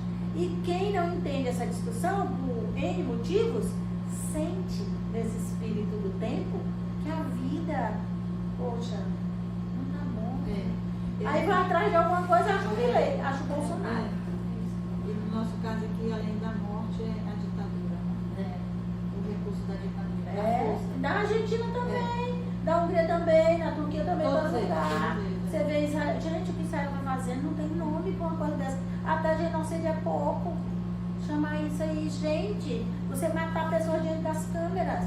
Isso é trivializado. Aqui se matou 70 mil na pandemia, né? 70 mil? 700 mil. 700 mil na pandemia. E isso foi trivializado. Quem é que ainda pensa sobre esse assunto? Ninguém. Entendeu? Porque a morte virou banalizada. Tudo bem morrer. Não é porque nós melhoramos como seres humanos, espiritualizados, e entendemos que a morte ou é uma coisa, ou é de acordo com o que eu acredito. Não é por isso não. É porque morrer, vida não vale mais nada. Inclusive é o discurso do próprio Bolsonaro, a própria Elis Regina também trouxe esse discurso, né, de que todo mundo morre mesmo, todo dia morre gente. E ele não é coveiro? E aí, exato. Então, para eles, que de fato é verdade, todo dia morre gente, a morte é algo natural, faz parte, né?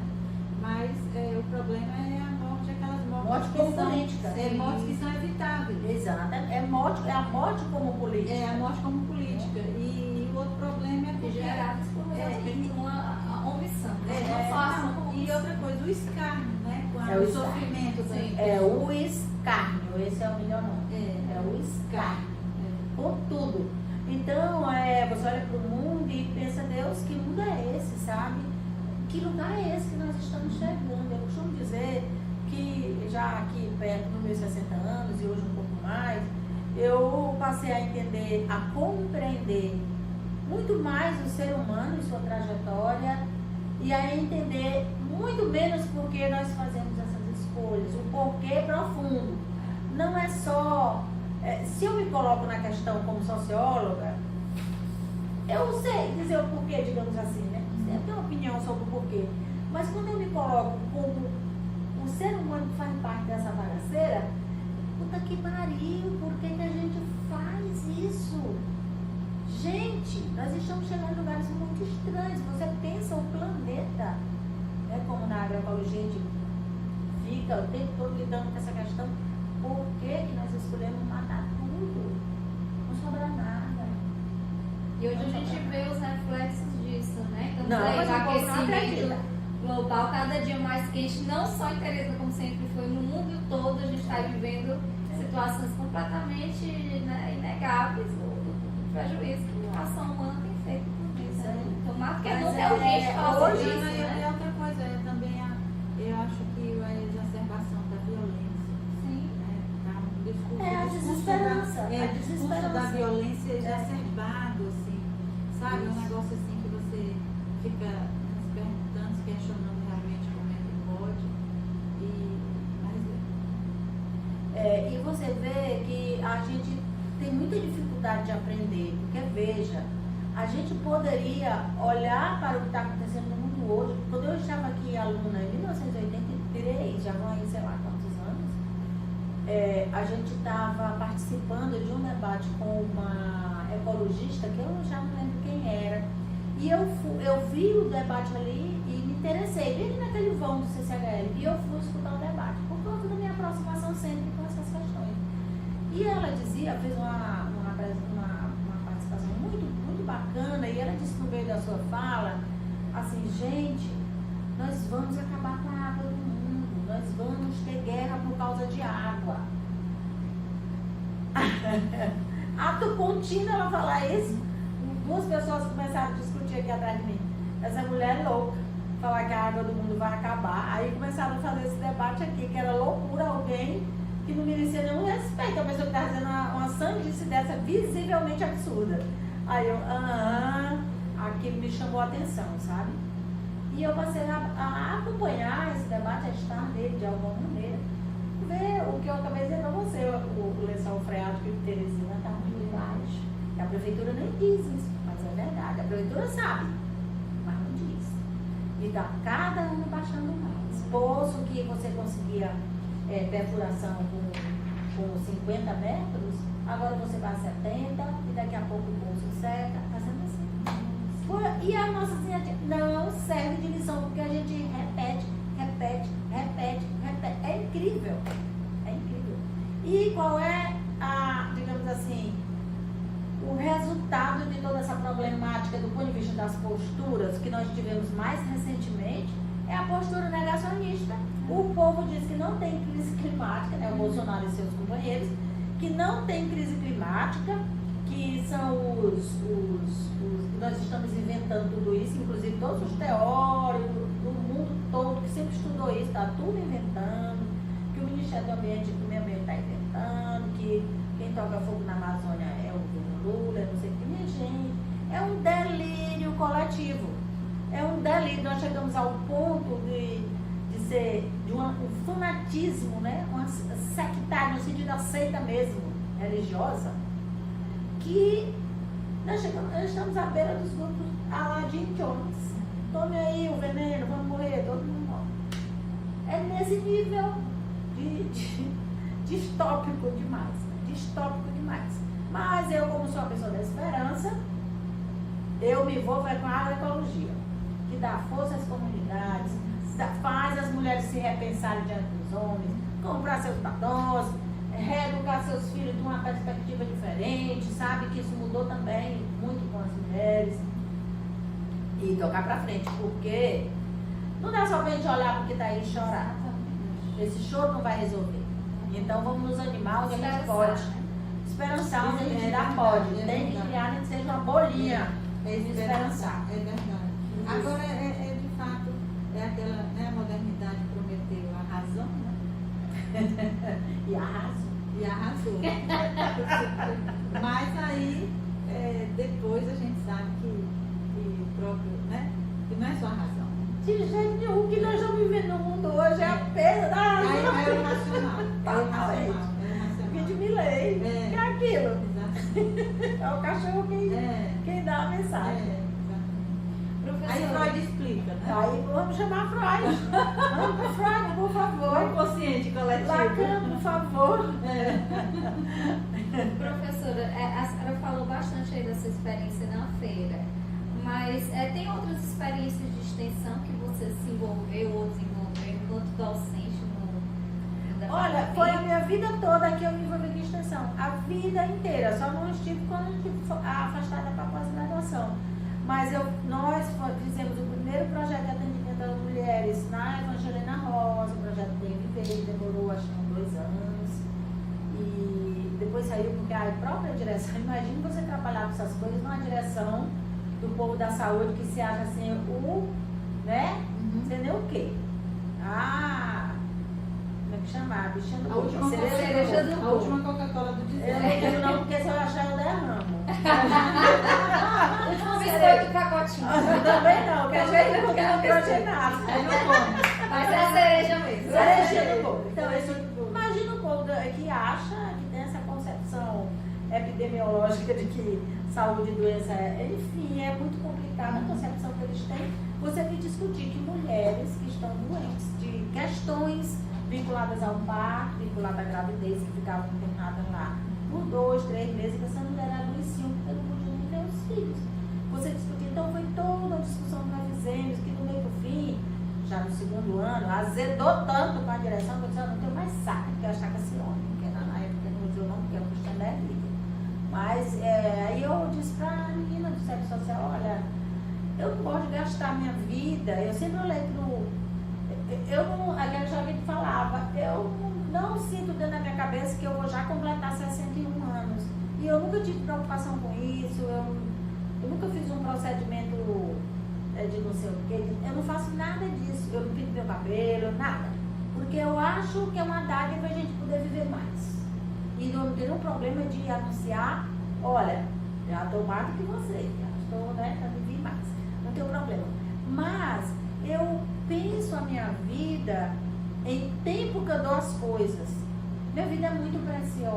especialmente hoje, que eu tenho menos tempo. Então, eu estudo muito. Onde é que eu vou botar minha vida? Então, eu estava botando minha vida numa coisa que eu trabalhava aqui com as mulheres, era ótimo, mas eu tinha que me azedar o triplo do tempo para poder, se você fosse estudar o que estava acontecendo, para poder trabalhar 2 horas com as mulheres. Eu falei, não, gente, olha, vamos procurar outro público. Então, eu trabalhei muito com a Associação de Moradores de Buenos Aires. Eu sempre fui, ainda hoje sou, digamos assim, assessora do movimento Sem Terra, sempre que eles precisam. Já fui muito mais perto, mas hoje é sempre que preciso me chamam. Eu sempre trabalhei de graça com o movimento social. Nunca recebi um tostão furado para trabalhar com qualquer movimento, nem com nada. Porque eu achava que a universidade me pagava, a sociedade pagou minha formação, estava bom, a conta estava justa. E aí trabalhei depois, antes da feira, foi com o Wave também, trabalhei, teve outra experiência rural, que eu não estou me lembrando, com a roça do Mocambinhos, aí mais para trás, e trabalhei, deve ter outra coisa aí que eu não me lembro agora, e depois com a feira, mas tem outro projeto que eu não estou lembrando agora. Então sempre teve o projeto de extensão ao lado, sabe? E tem mais, no passado eu não fazia esse projeto não. Não fazia porque a universidade requeria tanta coisa que não era possível fazer o projeto. Eu digo, não vou gastar meu tempo fazendo o projeto. Vou levar os alunos. Bora, minha gente, quem quer fazer a turma. É a mesma coisa de grupo de estudo. Eu vim registrar um grupo de estudo no tempo do mestrado, que era importante para ter. Mas eu fazia grupo, sempre fiz grupo de estudo com meus alunos. Nós. Quem quer estudar tema tal? Bora. 5, 6, 7, ali, estudando. Geralmente esse se envolveu nas atividades de extensão também, entende? E trocava esses conhecimentos. Então foi assim, eu nunca fiquei muito fora da extensão. Nunca. Mesmo no tempo que eu digo na coordenação, eu fiquei fora, porque era assim, azucrinante o negócio, eu também fiz uma revisão. E sei que o negócio é puxado. E no tempo que eu estive no departamento, eu acho que eu também não fiz, porque você trabalha muito mais, fica difícil. Tem a pesquisa, tem o administrativo, tem a sala de aula e tem a vida, né? Aí não fiz. Mas o resto, eu sempre tive atividade de extensão. E nessas atividades que você desenvolveu e participou, quais foram os principais desafios que você enfrentou?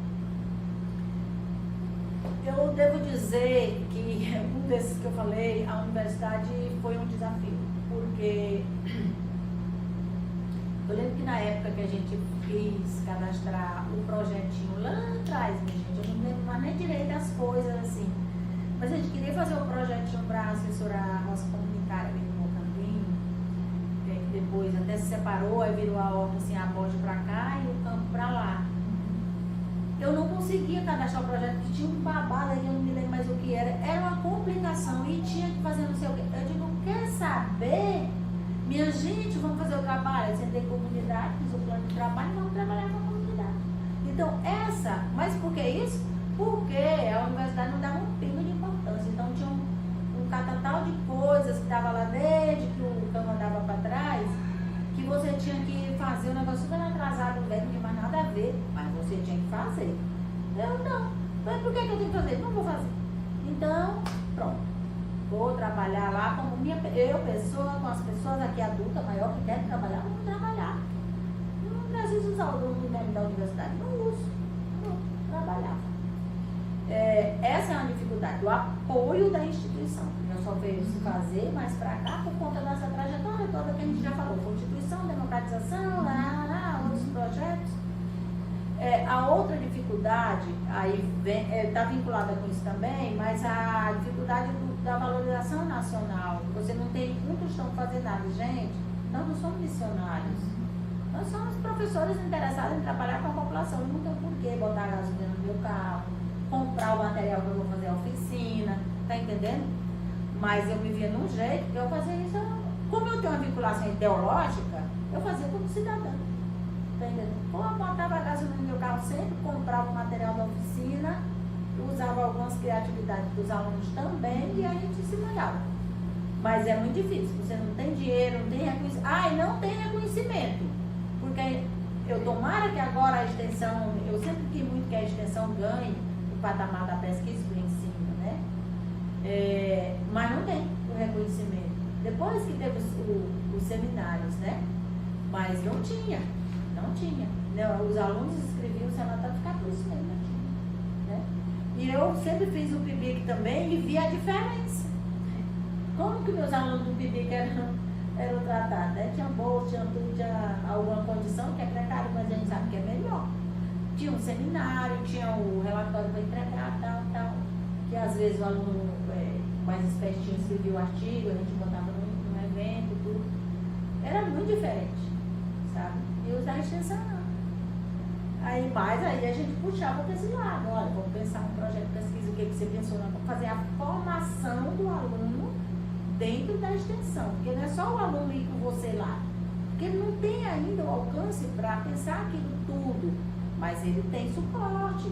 Então você vai sentar com ele, sim, como é que você pensa isso, como é que você vê aquilo. Então a extensão dá trabalho, como pesquisa dá trabalho, como ensino dá trabalho. Né? Então foram essas dificuldades. No mais, eu acho que os alunos são muito interessados.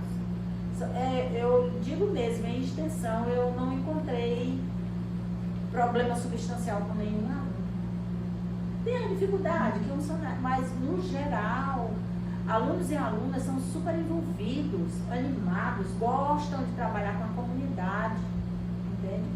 Você anima, dá aquele gás, o menino toca o fogo, tá entendendo? Então é uma experiência que eu acho que todos os alunos e alunas gostam, sabe? Então, acho que a dificuldade é mais essa, institucional. A dinâmica mesmo de realização da extensão, pensar as metodologias de trabalho, tudo isso é uma beleza, porque você divide responsabilidades com a comunidade, com o grupo de alunos, vamos lá, o que você pensa, o que você sugere, e o resultado é responsabilidade coletiva. Se não der certo, é para todo mundo o resultado. E aliás, a extensão é bem mais sedutora, né, para os alunos. Sim, tem uma sedução muito grande por conta da questão da prática, né? Experiência diferente. Eu achei diferente. E até também para ter uma forma de sobreviver com melhor, assim, porque é muito dura a sala de aula. É. Né? Você vê, olha, eu costumo comparar a experiência de extensão com viagens. Chame alguém para fazer uma viagem. Não essa viagem do turismo global, que você vai ficar na frente do lugar, negócio, o povo vai fazer só foto. Mas viagem que envolva gente, que envolva conhecer culturas, perspectivas diferentes da vida. Como você volta enriquecido. Então, o aluno, você leva um aluno para um bairro que ele não conhece, como ele volta enriquecido, como ele enriquece pessoas lá.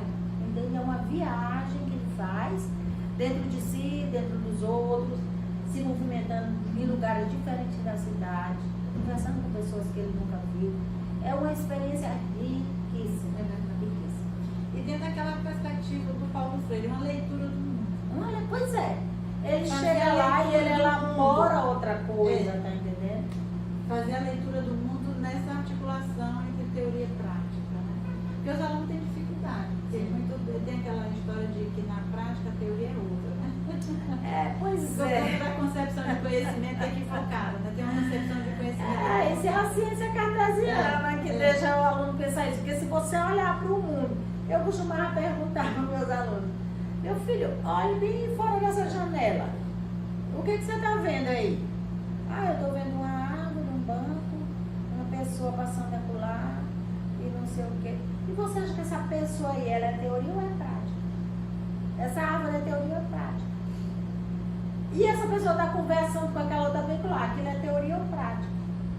Para você puxar a complexidade, meu filho, isso é gente, isso é dinâmica, isso é ser vivo. Isso são sistema. Isso aí é uma conversa sobre saúde, sobre doença, sobre política, sobre religião, sobre complexidade. Entende? Olha para o mundo. O mundo é complexo. E aí não dá para aplicar conhecimento, é trocar, fazer flash. Que idiota que sabe tudo? Primeira coisa, nós precisamos descer do pedestal, de doutores, de doutores, e dizer, olha, eu estou aqui para trocar. Tem uma moça árida lá da ai meu Deus, não lembro. Camboa, do Camboa? Que ela águida sabe chamar de doutora. Eu, Águida, você não precisa me chamar de doutora. Aqui o meu título não serve para nada. Ele só serve lá na universidade. Eu expliquei para ela, né? Tecnicamente, o que era o título de doutorado, para que servia e tal, mas ali ele não precisava, ela podia me chamar de colega. E nada, doutora para cá, então vamos agora esquecer a racionalidade e partir para brincadeira. Aí eu, doutora Águida, eu só passei a chamar ela eternamente de doutora Águida. Ela largou de me chamar de doutora Valéria. Mas ele precisa quebrar, né? Precisa.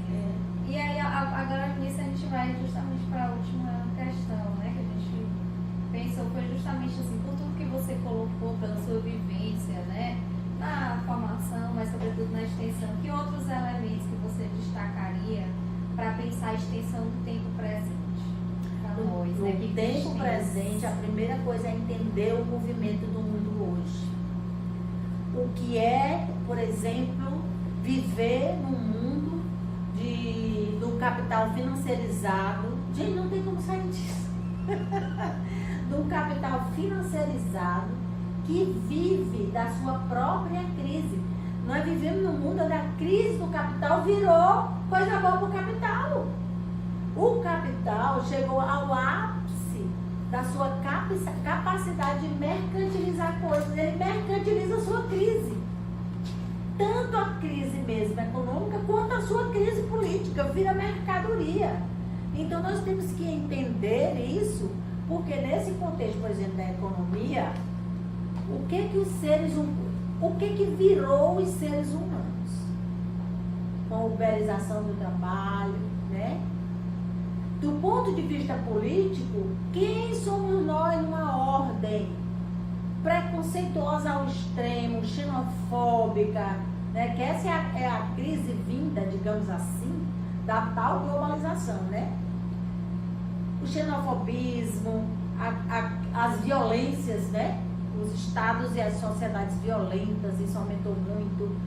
As próprias debates das políticas públicas, que você vê, só um parênteses, eu acabei de vir da Europa e você vê a diferença do tanto de mendigo que eu vi para a última vez que eu estive lá. Um bocado. E da penúltima, muito mais ainda, entende? Então, a miséria é para todos. Não disputando. Socializar a miséria. Para todos. Então, é entender que a miséria hoje, ela tem esse porte, se vincular a essas questões, e que o capital apresenta para nós é a sua crise espetacularizada, como nós tivemos Bolsonaro e Lula. Então, a gente tem que entender isso. E onde é que a gente cria vida fora disso? Eu acredito que é na comunidade. Refletindo essas coisas na vida da comunidade. Por que é assim? Entende? Tem uma oficinazinha que eu costumo fazer às vezes, quando precisa, com as comunidades, que é um negócio bem rápido. Você bota bem que qualquer coisa, pacote de milho, de flocão. Que é isso? Ah, o pacote de flocão. Tem certeza? Tenho. Bora pensar, discutir se isso é um pacote de flocão? Com isso a gente chega no capitalismo financeiro, da crise do capitalismo, no envenenamento do alimento, na destruição do planeta, nos mercados de circuito longo e de circuito curto, na participação das mulheres, na economia local, na economia solidária. Discute tudo com o papai de flocão.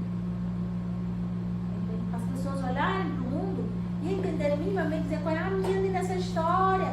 As pessoas precisam politizar a sua vida. A política precisa sair do campo das instituições e chegar no campo da vida.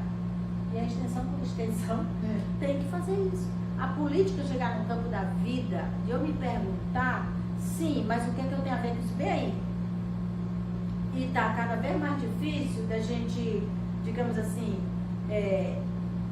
ajudar as pessoas a fazer essa pergunta, porque nós viemos aprendendo com o projeto moderno, especialmente com as coisas da agregação completa, né, que está aí aos pandarecos.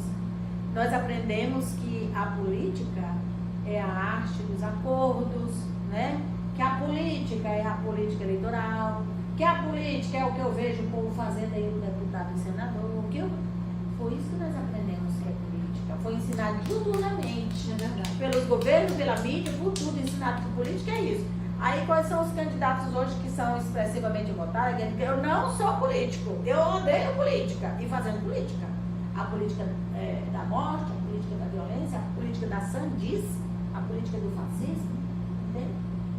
Então, é política elitizada, né? Mais uma vez a questão do elitismo. Né? Não só elitizada, mas a política conveniente a esse momento do capital, né?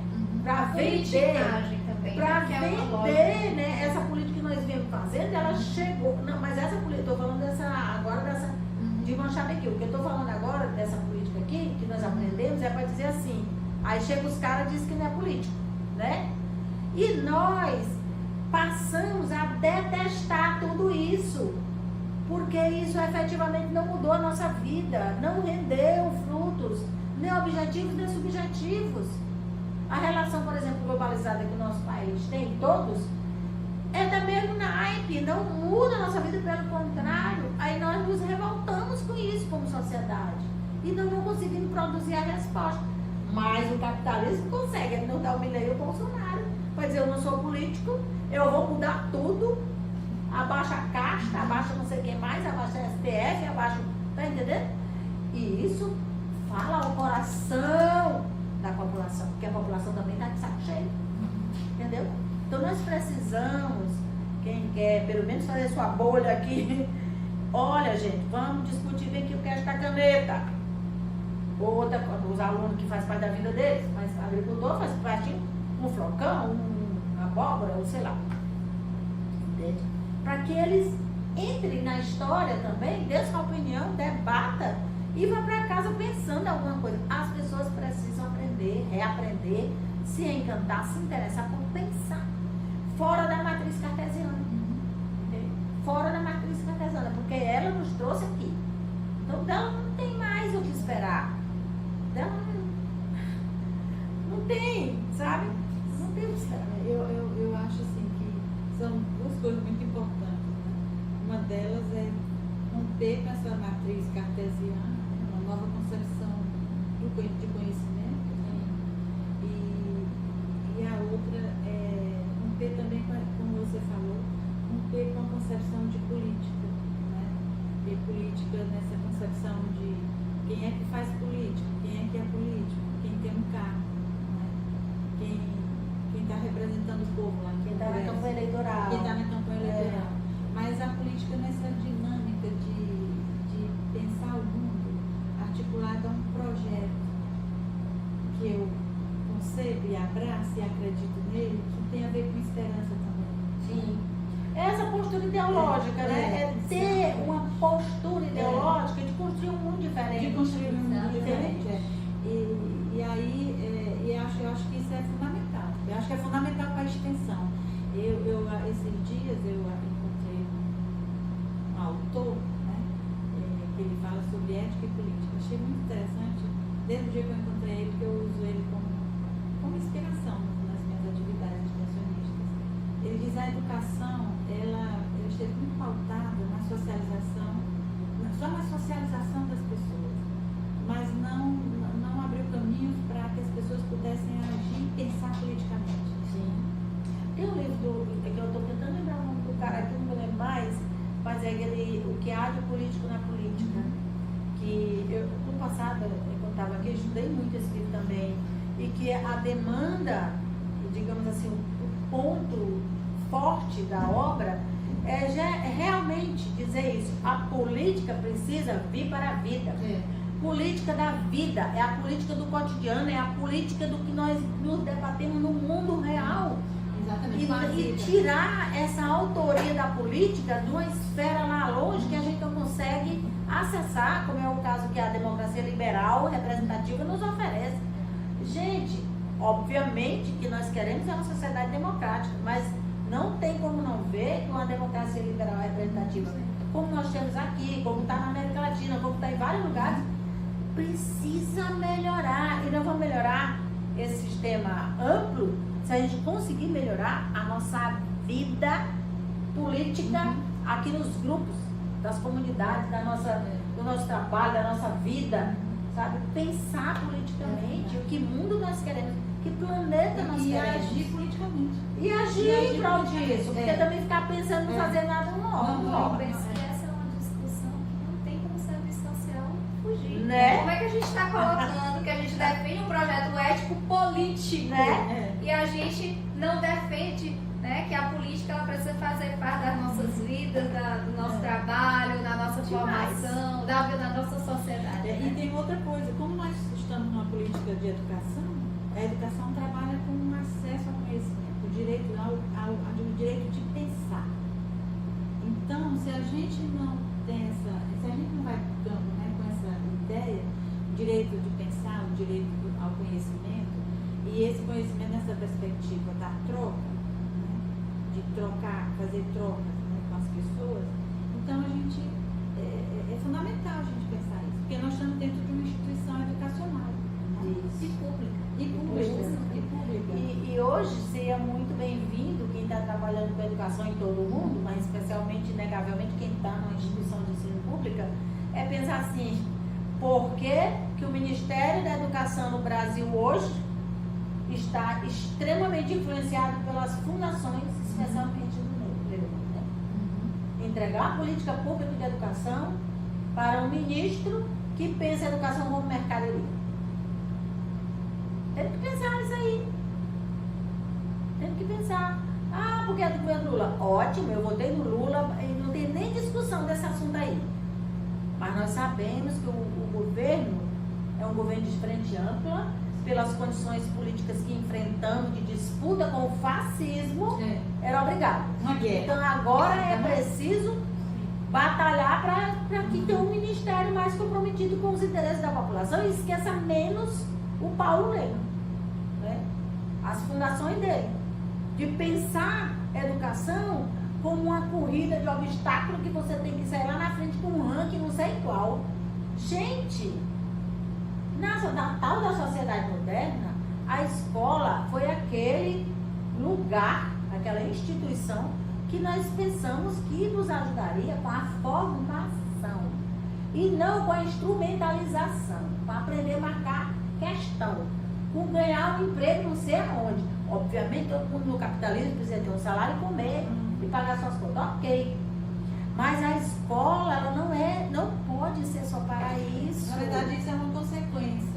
Exato. A base é o direito ao pensamento. Exato. A filosofia, o conhecimento. A entender quem é você e onde você está, que mundo é esse. Essa é a concepção de educação de formação que é defendida, né, pela ABEPS. Está lá na diretriz curriculares, uma formação que não seja meramente técnica, instrumental, voltada aos interesses. Essa era a briga nos currículos, viu? A própria LDB, ela também traz essa concepção. Sim, ó.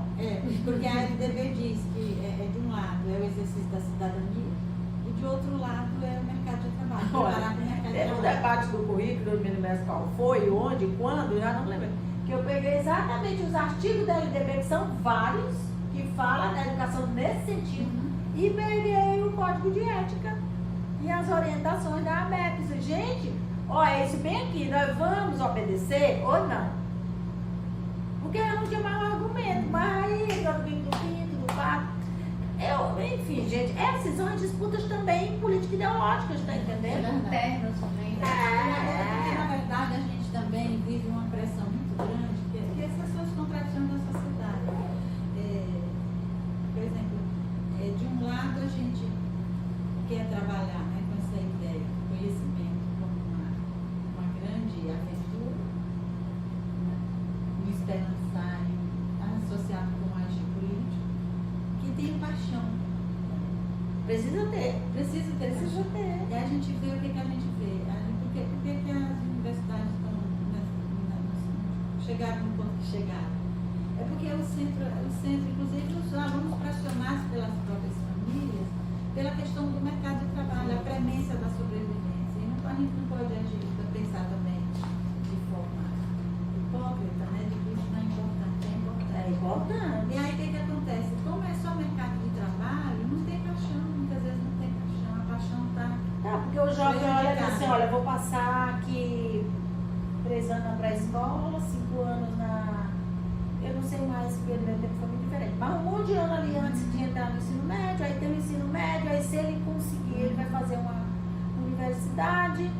E depois de tudo isso, passar minha vida empregada nisso, eu vou se arranjar um trabalho, vou trabalhar até não sei quando, não vou me aposentar, porque no Brasil ninguém se aposenta mais. Aí ele vai, meu Deus, e é isso aí que é pra mim? A vida não pode ser só isso. A vida, ela exige uma plenitude, uma complexidade. E é por essas razões e outras que eu, depois que me aposentei, mudei de ramo. Professor, para finalizar, você gostaria de dizer algumas palavras? Primeiro dizer que foi muito agradável a conversa, né? Eu gosto, vocês sabem que eu gosto de falar, sou uma pessoa que tem uma oralidade muito proeminente, mas foi agradável porque vocês foram ótimas, né? Não só nas perguntas, mas também nas intervenções qualificadas. E aí bate aquele veio acadêmico, né? Que a gente gosta de conversar, né? Também. Foi ótimo. E eu agradeço imensamente a lembrança, o convite.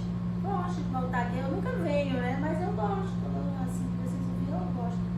E tomara que os alunos e as alunas, especialmente os alunos e alunas do meio rural, se ainda existirem no curso, que eles acordem para a necessidade do curso cuidar da população rural também. Cuidar no sentido de se ocupar, de entender o que é o meio rural, de entender o que é a juventude rural.